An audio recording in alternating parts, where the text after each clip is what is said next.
transparency and a better democracy.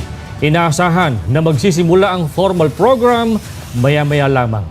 Nagpapatuloy ang special coverage ng rally na pinangunahan ng Iglesia ni Cristo simula ngayong araw sa Quirino Grandstand, Maynila. Ako po si kapatid na Emmanuel Bandong. Bukod po dyan, meron ding rally sa EDSA People Power Monument. Punot dulo po ng mga protesta ang problema sa bilyon-bilyong pisong kinarakot sa mga flood control projects. Kasama ang buong puwersa ng News 5, ihahatid namin sa inyo ang frontline na mga balita sa protesta.